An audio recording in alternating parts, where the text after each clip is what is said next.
বিয়ের দাওয়াত কে মিস করে বলেন, তাও যদি হয় নিজের কাজিনের। আসসালামু আলাইকুম, কেমন আছেন সবাই? তো এই শুক্রবার চলে গিয়েছিলাম বিয়ের দাওয়াত খেতে ড্যামরা।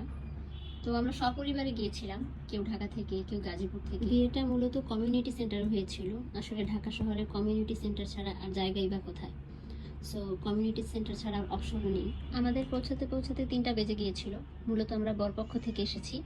আমার মামাতো ভাইয়ের বিয়ে মেহেদি, আর কনের নাম হচ্ছে মারিয়া। মাশাল্লাহ, আমরা এসে দেখলাম ভেন্যুটা মোটামুটি খালি আছে, তাই ঝটপট করে কিছু ছবি তুলে নিলাম, একটু ভিডিও করে নিলাম।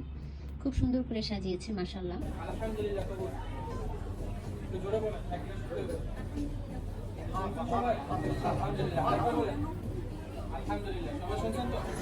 আলহামদুলিল্লাহ, বিয়ে সম্পূর্ণ হলো।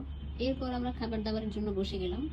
মেনুতে অনেক কিছুই ছিল, তারা 7 থেকে 8টা আইটেম করেছে। আলহামদুলিল্লাহ, খাওয়া দাওয়ার পর আমরা আবারও কিছু ফটোশ্যুট করলাম।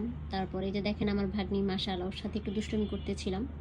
আসলে বিয়ে শাদী এমন একটা অনুষ্ঠান যার মাধ্যমে সমস্ত আত্মীয় স্বজনের সাথে দেখা হয়, কথা হয়, ভালো লাগে। ব্যস্ততার কারণে আমি বর আর কনের ফুটেজ নিতে ভুলে গিয়েছি। তারপর আপনারা সবাই ওদের জন্য দোয়া করবেন। ধন্যবাদ।